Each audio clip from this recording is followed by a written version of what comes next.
Hello, everybody, and welcome to Kyrus Has Friends, the web series where I interview the people that mean the most to me, the people that inspire me, and those people are my friends. We have a really special guest today, but before we get to him, if you're interested in anything that we're doing right now, please be sure to follow us on Facebook and Instagram at The Vibe with Kai. Follow me on Snapchat at Kyrus Keenan. I do have a policy that if you send me a picture of you smiling on Snapchat, I will send one of me smiling back at you. I am a true believer that smiles are meant to be shared. And then last but not least, you can follow me on the TikTok. Yes, I said the TikTok because I'm old. That's how I roll. Follow me on TikTok at Kyrus Keenan. I go live every Wednesday at 8 o'clock p.m. We celebrate a new artist every week. So we did Usher, we did Bruno Mars. This week we're doing MJ. It's going to be really, really crazy. So come check us out. And then, of course, you can get all of that information on my website at thevibewithkai.com. But enough about me. We have an entrepreneur here. We have a rock star. We have a businessman. We have a mogul here with us today. Jay Dugan, what's good? What's up, man? How are you? What's going on, man? You know, living the dream, man.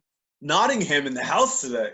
I know, North Stars are representing. Yo, North Stars are representing. How are you? How is quarantine? How is it going for you, dude? I'm awesome. Quarantine's actually going like not too bad. My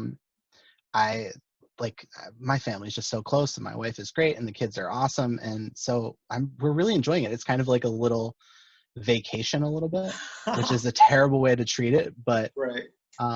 Yeah, we're blessed with good health, and yeah, everything's good. So has it been hard, obviously doing your job and then having the kids do, their remote learning every day? Has it been difficult? It hasn't, because we've been able to like separate in the house, which is interesting. So I actually moved my home office out last April, and now on the 1-year anniversary of us moving out, I'm back in the house. Only now my old office is a family room, and happy anniversary. Yeah, and I'm working in the laundry room, so it's awesome. Oh my God. Oh wait, are you in the laundry room right now? Yeah, like right here is a dryer. Yeah. So you're saying that I can't do my laundry right now is what you're saying. Otherwise it would just disrupt everything. Well, that's funny. Natalie, my wife, and I, she has to arrange her laundry schedule when she's doing stuff around when I have Zoom calls. So yeah, it actually happens. That's hilarious. Yeah, that's hilarious. But you know what? I feel like that's just like family life right now in the world. Yeah, you just got to pivot and adapt, and that's it. Yeah, that's awesome though. But I'm glad everything's doing fine. I want to briefly talk about Natalie, because Natalie is probably one of the most talented people that I've met. We obviously all went to high school together at Nottingham, and I remember back in the day when Natalie would just like I remember the first song I ever heard her sing. It was my freshman year, and we did Anything Goes. And she sang "Blow Gabriel Blow," and I remember sitting there as a freshman being like, oh, what is this? How is she making those sounds coming out of her body? I don't understand. She is fantastic, and now she runs her own studio, right? Her own vocal studio and all that. Yeah, so she runs a voice studio out of her house. She teaches high school kids musical theater, and she's had kids on Broadway, and she's had kids go all kinds of places, do national tours and stuff like that. Like, she's really just an incredible person. We're celebrating our 20th year together this December. Yeah. 20 years? Yeah, we've been together since Nottingham. Wow. Yeah, and she's just the best human that was ever made. That is what I call true love. Yeah. Like, that's awesome, dude. Because there's not a lot of people that can say that they're with their high school sweetheart like to this day, and still be like as in love with them now, if not more so than you were back in high school. How much have spending all that time, from being in high school to being where you are now, like what has that journey been like? How has it been hard? Has it been educational, or all of the above? What is it like? Yeah, I mean, I tell people that we've still dated 6 different people. It's just all been in the same body. Like we're not the same people that we were at 18, that we're at 25, that we were at 32, that we are now. So yeah, it's just we've just evolved and changed, and it's always new, because we're just chasing whatever comes next all the time. That's amazing. And you have some beautiful children. I have the That best kids ever. They came that way. We had nothing to do with it. ah, Um, I think they have good role models in their life, though, to say the my least. wife, just Natalie. Yeah, so we have two beautiful kids, Violet and Truett. They're 8 and 5, and yeah, they're awesome. That's amazing. How have they been, do they fully like understand like what's happening in the world right now? Have you had to like explain that to them? We've had we've tried to be as honest as possible with them without making it scary, because I mean we obviously don't want them to have any kind of anxiety about it or whatever. So but we've tried to be honest with them. I mean, we're having the conversations, so Mhm. between each other we don't know what's going on a lot of the time. So um yeah, and we've like caught the kids saying things that like we've said to each other, not realizing they're in earshot, and it's just like, oh man. But yeah, That's so it's we've tried to be as honest with them as possible about what's going right. on without Do you sense any like fear in them at all? Like do they seem um scared? I don't think like they don't understand. Like we Hmm. understand the magnitude of this, Hmm. like being adults, but they don't really get it. They just miss their friends, they miss school. Hmm. And that's really it for them. Right, right. Is it so like when their school day is done, even I guess even during the school day, like is it hard to keep them, I guess, occupied? Like obviously they have their homework, right?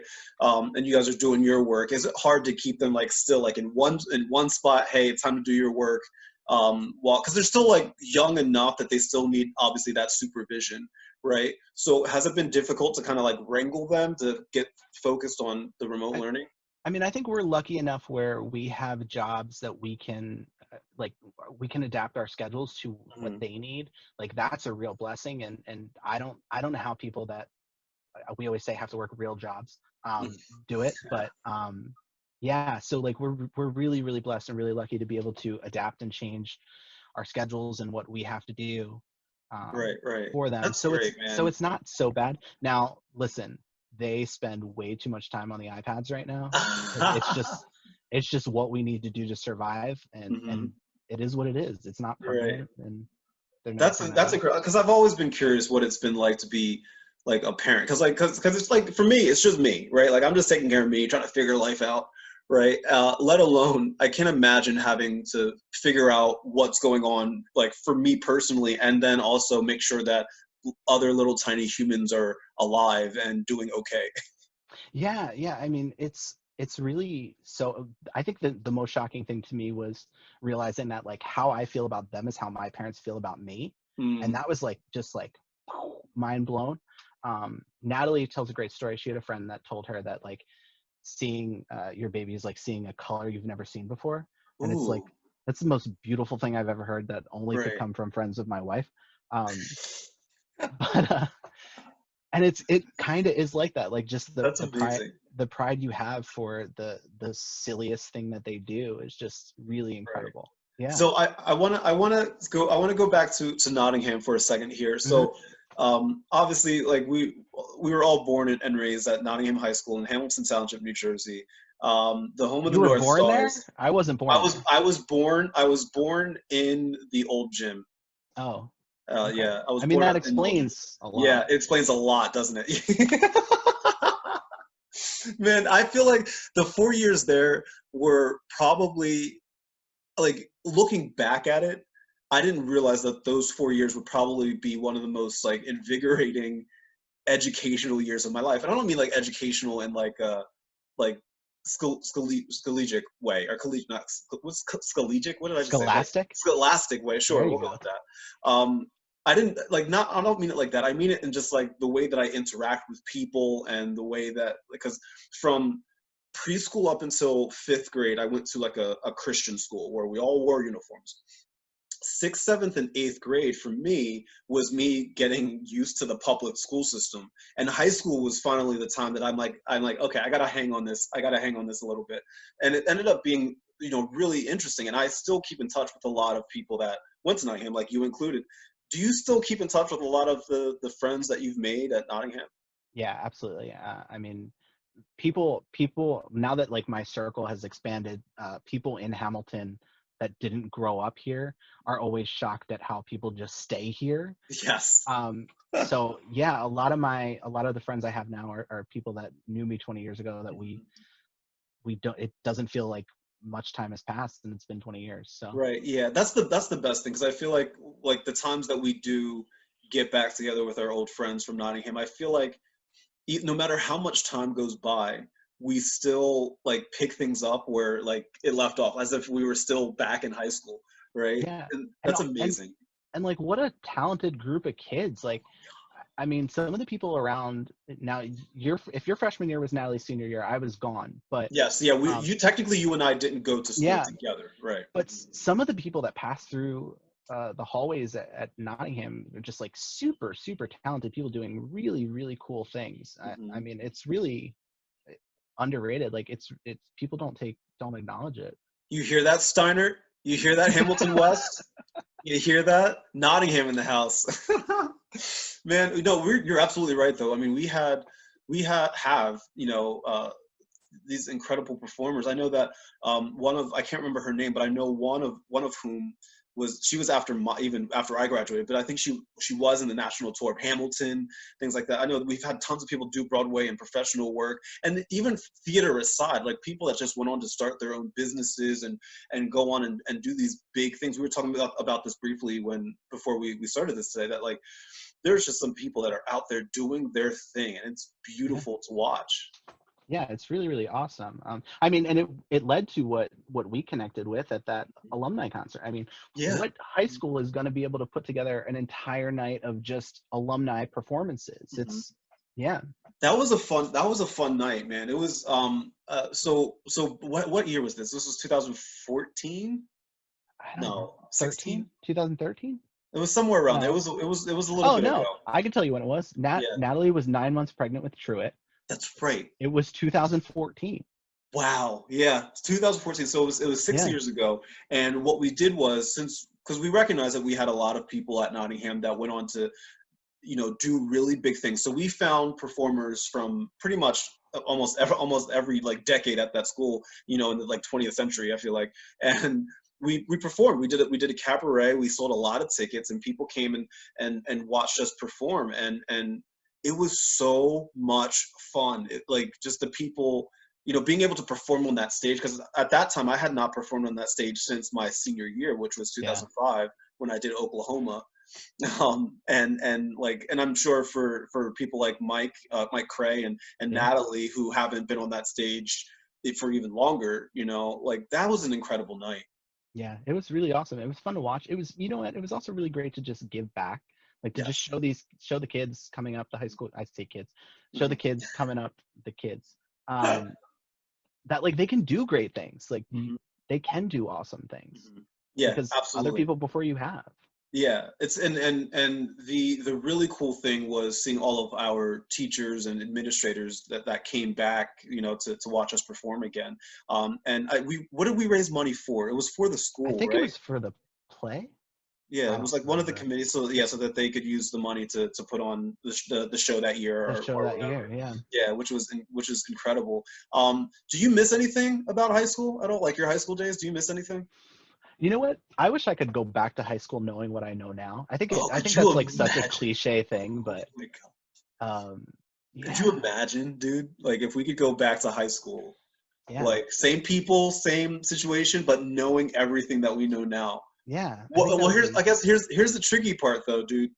Know if you knew everything that you knew now, how much of it would you change? Because like you said, you and Natalie are quite happy. You have two we're beautiful great. children, Yeah, and like I feel like butterfly effect, like the smallest thing you change could like ruin everything. explode everything else. Yeah, yeah. I guess you're right. I'm a realist. Can you tell? I just ruined it. I ruined your fantasy. I'm You so just sorry. ruined my fantasy. I'm gonna leave now. Wait, so one of the cool things, so one of the reasons why I wanted to talk to you today is that Yeah, you're one of the people that have gone on to uh, create their own opportunities, right? Because like I'm a big proponent of that, where I feel like a lot of people kind of go throughout life expecting things to just kind of fall in their lap, and 0.5% of the time that happens, and awesome, good job, right? But like most of the time that does not happen, and you have to go out and create the opportunities that you're really, really seeking. So you did that. So you went on and you created Radical Creative Company, right? Mhm. So that this is your marketing firm, marketing graphic design. It like encompasses all of that. Can you talk a little bit about your company that you started, how it started, and what Yeah. it's like to grow that company? Yeah. So Radical started in its first iteration my junior year of high school officially. I started doing vehicle wraps and vinyl graphics through junior and senior year, and it morphed into now, which is a branding and marketing agency for small and mid-sized businesses. Yeah. So I started it junior year because I was really nerdy and wanted to learn how to design websites at 15. Yeah, Like that's really it. so that dude, that's awesome. So ever since, and then like you said before, you ended up like getting your own space, Yeah. which is, and I remember when you posted about that, and you were like super duper excited. What was it like the day that you like were able to say, this is my office space? What was that feeling like? Yeah, it was really cool just because I mean it was just like an awesome feeling to be able to do something like that. And it wasn't the first iteration. Like we had spaces before and done different stuff, but it was coming back from after having kids and just like Mm-hmm. really being a grown up that it Mm-hmm. felt like real. Yeah. Right. So before now, I'm going to ask this question, and I want you to put yourself in the mindset of pre-COVID, because I feel Yeah. like now, like because the answer now is going to be a little bit different, but pre-COVID, um, running a business in the not only in your industry but in the uh, commercialization that we live in now, was it hard to with all of the competition out there and all of the people that want to start their own business in the same world that you work in and stuff, was it hard to really get it off the ground and up and running? I mean, not really, because like for me, branding and marketing is just the vehicle for it. Like Hmm. ultimately, what we do and what I want to do is just help businesses and help people. And it's really just more about service than it is about like the actual tactical Hmm. brand. Obviously, that's really important, but just being able to help people in their business and fill a void that they may not know about is really what drove me to do it and drove me to pivot. Right. Truthfully, Right. What was it like start like you were mentioning how you did this, you kind of went back to it a little bit after you had children.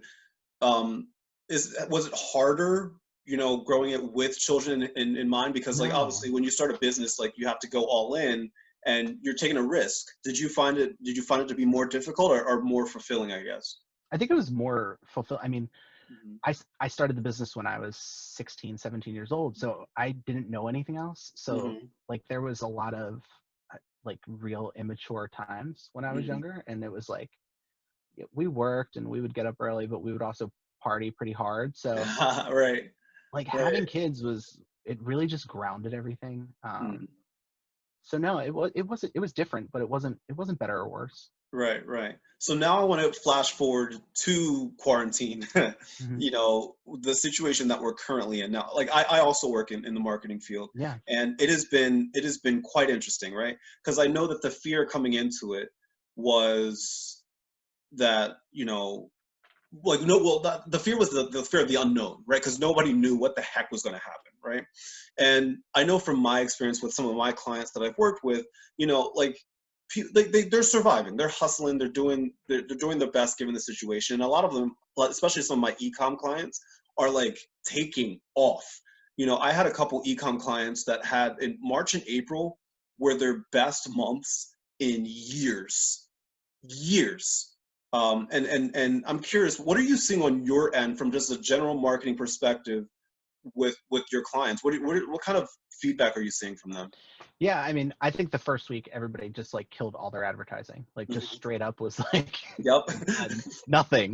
Right, Goodbye. right. Because that's Um, usually the first thing to go which is the is last thing that advertising. should go. Right. Like that's like now's when you should double Right. down on this. 100. I cannot stress this enough. If you are running a business, I know that money might be tight and there's a fear, but I really think that this is the time to really get your message out there.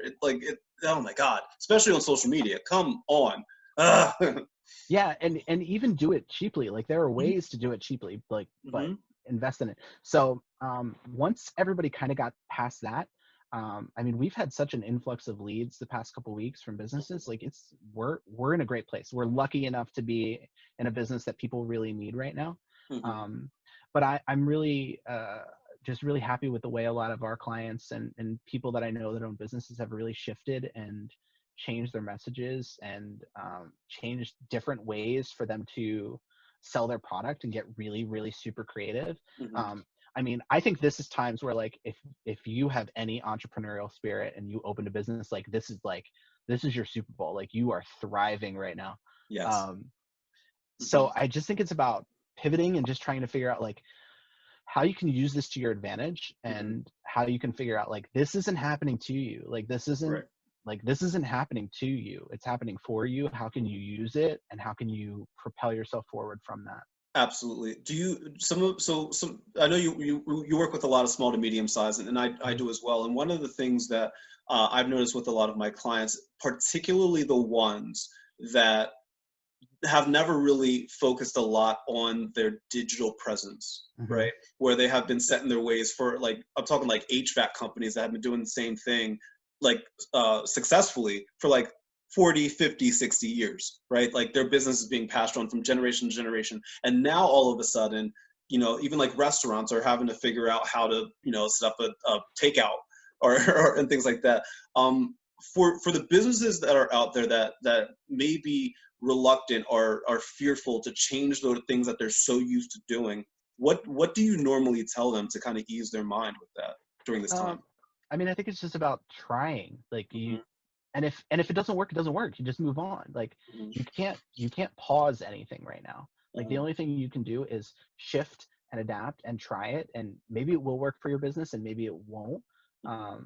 But you really don't know. I think it's a lot mindset based, where it's just like if you're convinced it's not going to work, then it's not going to work. Hmm. But if you give it a chance, like I was listening to a podcast earlier, and it was Lewis House podcast, and he had Okay. Gary Vee on, and Hmm. he said, if a tree falls on your legs and the doctor says we have to cut off your legs, like you're gonna let him cut off your legs so Hmm. you can survive.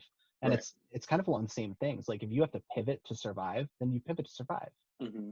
Hmm. When you're talking to these businesses, when you're talking about pivoting and shifting, um, is there like a general direction that you're sending them to? Like, is there like maybe a certain platforms or certain areas of the digital marketing scene that you're kind of like saying, hey, maybe you should consider doing this?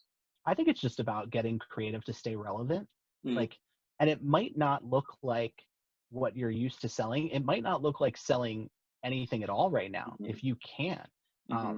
Maybe it's just about staying in front of people Right. so that when things do open up again, you're still at the top of mind. Right.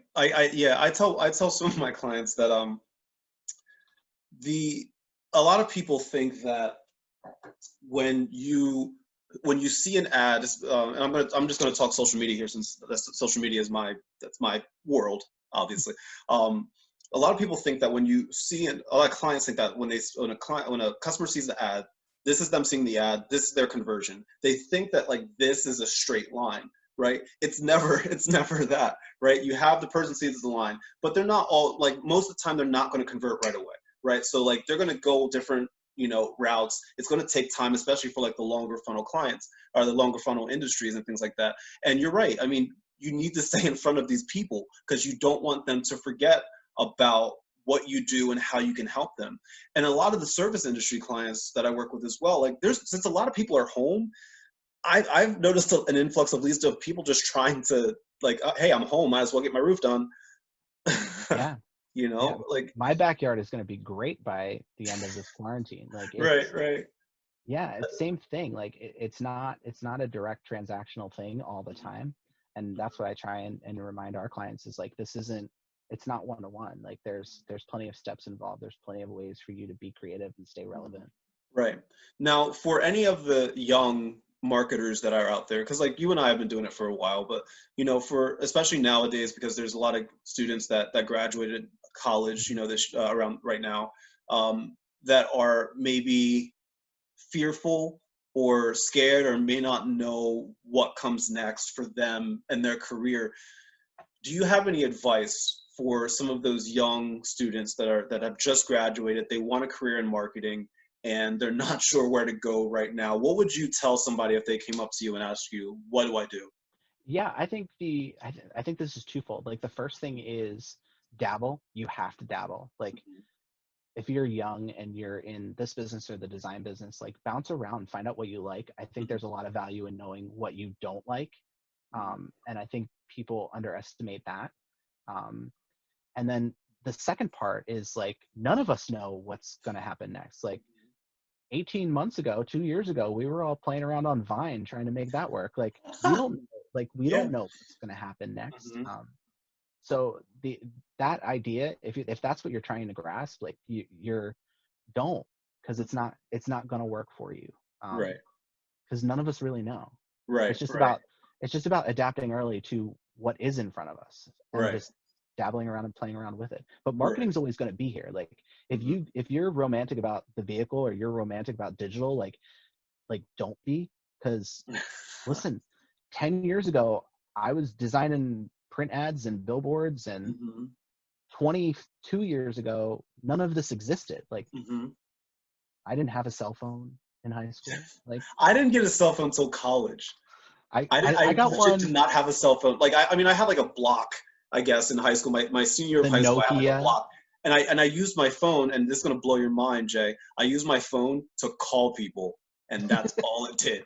It Only put out after phone nine calls. o'clock. That's but like usually the only time I would call somebody is like at a home on the landline. But even then, I had to be careful because sometimes my mom was trying to sign into AOL, and you couldn't you couldn't use both the landline and AOL at the same time. Am I dating myself now? Yeah, yeah. Oh God. What was your aim away message? Oh my God. It was always song lyrics. So I think at the time I might have had like Limp Bizkit, Linkin Park lyrics. Like I was such a punk kid back in those days. I loved like that punk rock stuff. I definitely had some Limp Bizkit up there without a That's doubt. awesome. I know. That's Yeah. awesome. What was I forgot what my screen name was. I had a really dumbass screen name too, but I think we need to change this topic. I don't even want to go here. no, we're just dating ourselves. Everybody, all the young people were like, and we're gone. This was fun while it lasted. He gave me the advice, and now they're talking about what AOL Instant Messenger, away messages. What are you talking about? What are they going to talk about? Your top 8 on MySpace? Like what? That's Oh my amazing. god. So That's awesome. one of the things that I do is every person that I talk to, I talk about what I admire about that person, and I write down a word that I feel describes that person. And the word that I use to describe you is hustle, right? You do what you have to do to get by and to survive and to just go above and beyond. Are there any like mantras that you go to kind of keep you like motivated, especially during times like these, like when you wake up in the morning and you're like, is there anything that you say or do that kind of just help you keep going? There's a lot that I do because I'm not naturally motivated. Hmm. It takes a lot. Um, but I think for me it's just like routine. Like routine is really, really important. Just getting myself in a good headspace and knowing what I'm tackling that day. Hmm. Um, I'm huge on quotes. I have Hmm. books and books full of quotes that I just love and write down. Hmm. But yeah, I think it's really just about developing a routine that works for you, developing a routine that can get you in a good place to work. I'm huge on meditation. I love meditation. Ooh, yeah, yeah, Um, that's been huge for mindset for me. I'm right. naturally really anxious, so that Mm. it calms me down a lot. Mhm.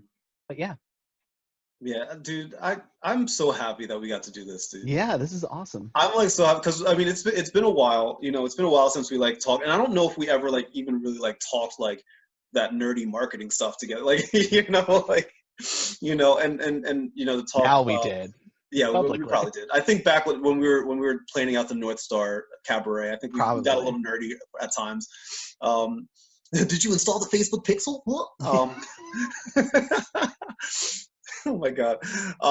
But no, I'm so excited, man. I'm so happy for you and your family, and I hope that you continue to stay safe, and Yeah. I hope this thing gets over soon so I can come over and hang out with you and Natalie and the kids and just Yeah, say that'd be hi. awesome. Yeah, Yeah, and I love this. Thank you for that. I yeah. love what you're doing here. I think this is really, really great and really cool, and just a great opportunity for you to talk to people that do cool things. I Yeah. mean, I've watched some of the past episodes and they've been Yeah. really great, Thanks, and I man. really enjoy this. So keep it up. Yeah, man. I'm having a blast, man. I Keep figured, killing it on TikTok. dude, I'm having such a fun time on TikTok. I didn't think I was gonna like do that, and then all of a sudden people started like liking my stuff, and I was like, this is weird. But Natalie and now I, it's but weird. Natalie and I watched your wipe video like 9 times. We were Do you know? dying. I was just like, look at this. Do you know how long that took to make, dude? It was, oh my god. It was because I'm like, okay, maybe like I know the concept behind it. I know how to video edit, so like this shouldn't take too long. But like it took way longer than I expected. But it It was was fine. It it was was worth worth it. it. It was well worth it. Because we probably gave you like 2 dozen likes on that. I love it. Thank you. I appreciate that, my You're friend. welcome. You're welcome. For everybody else, if you enjoyed what you're watching today, be sure to follow me on Facebook and Instagram at The Vibe with Kai. Follow me on Snapchat at Kyrus Keenan. Once again, if you send me a picture of you smiling, I will send a picture of me smiling right back at you because smiles are meant to be shared. Follow me on TikTok. I go live every Wednesday at 8 o'clock p.m. And of course, last but not least, visit my website, thevibewithkai.com, where I'm always blogging and posting videos and stuff about ways that you can do good, be good, feel good, and live a good life full of good vibes. Ladies and gentlemen, Jay Dugan, thank you so much again for joining me. I love you, man. Thanks, man. This is awesome. Absolutely. Thanks, dude. Everybody else, have a wonderful day. I love you. Good vibes.